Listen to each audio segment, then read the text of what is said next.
شروع اللہ کے نام سے جو بڑا مہربان نہایت رحم والا ہے۔ الف لام میم۔ اس میں کچھ شک نہیں کہ اس کتاب کا نازل کیا جانا تمام جہان کے پروردگار کی طرف سے ہے۔ کیا یہ لوگ یہ کہتے ہیں کہ پیغمبر نے اس کو از خود بنا لیا ہے؟ نہیں، بلکہ وہ تمہارے پروردگار کی طرف سے برحق ہے، تاکہ تم ان لوگوں کو ہدایت کرو جن کے پاس تم سے پہلے کوئی ہدایت کرنے والا نہیں آیا، تاکہ یہ رستے پر چلے۔ خدا ہی تو ہے جس نے آسمانوں اور زمین کو اور جو چیزیں ان دونوں میں ہیں سب کو 6 دن میں پیدا کیا، پھر عرش پر قائم ہوا۔ اس کے سوا تمہارا نہ کوئی دوست ہے اور نہ سفارش کرنے والا۔ کیا تم نصیحت نہیں پکڑتے؟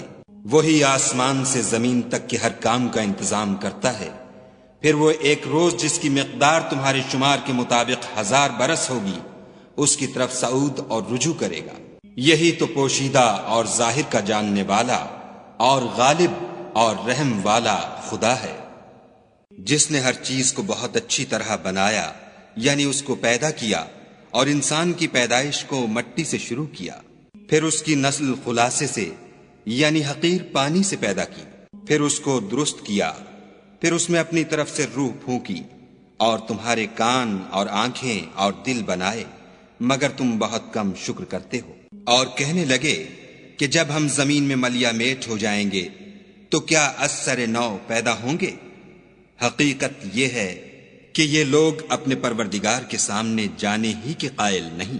کہہ دو کہ موت کا فرشتہ جو تم پر مقرر کیا گیا ہے تمہاری روحیں قبض کر لیتا ہے، پھر تم اپنے پروردگار کی طرف لوٹائے جاؤ گے، اور تم تعجب کرو جب دیکھو کہ گناہ گار اپنے پروردگار کے سامنے سر جھکائے ہوں گے، اور کہیں گے کہ اے ہمارے پروردگار، ہم نے دیکھ لیا اور سن لیا، تو ہم کو دنیا میں واپس بھیج دے کہ نیک عمل کریں، بے شک ہم یقین کرنے والے ہیں۔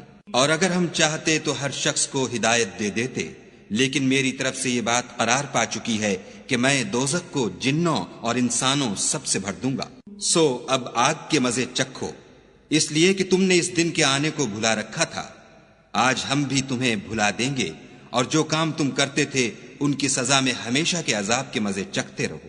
ہماری آیتوں پر تو وہی لوگ ایمان لاتے ہیں کہ جب ان کو ان سے نصیحت کی جاتی ہے تو سجدے میں گر پڑتے اور اپنے پروردگار کی تعریف کے ساتھ تسبیح کرتے ہیں اور غرور نہیں کرتے۔ ان کے پہلو بچھونوں سے الگ رہتے ہیں، اور وہ اپنے پروردگار کو خوف اور امید سے پکارتے، اور جو مال ہم نے ان کو دیا ہے اس میں سے خرچ کرتے ہیں۔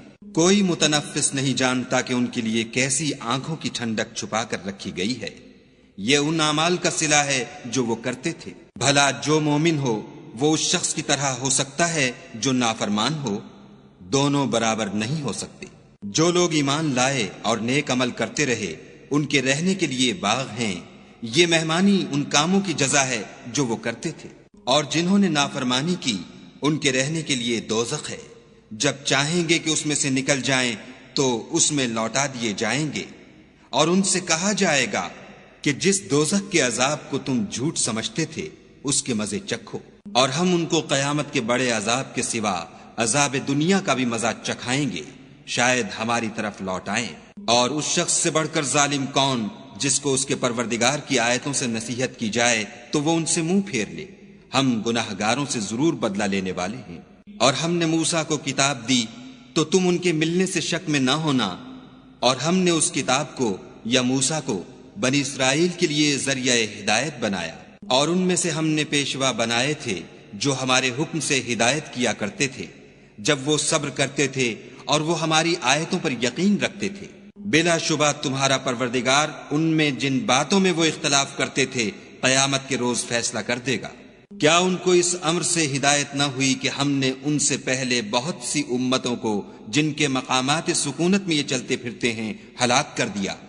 بے شک اس میں نشانیاں ہیں، تو یہ سنتے کیوں نہیں؟ کیا انہوں نے نہیں دیکھا کہ ہم بنجر زمین کی طرف پانی رواں کرتے ہیں، پھر اس سے کھیتی پیدا کرتے ہیں جس میں سے ان کے چوپائے بھی کھاتے ہیں اور وہ بھی کھاتے ہیں، تو یہ دیکھتے کیوں نہیں؟ اور کہتے ہیں اگر تم سچے ہو تو یہ فیصلہ کب ہوگا؟ کہہ دو کہ فیصلے کے دن کافروں کو ان کا ایمان لانا کچھ بھی فائدہ نہ دے گا، اور نہ ان کو مہلت دی جائے گی، تو ان سے منہ پھیر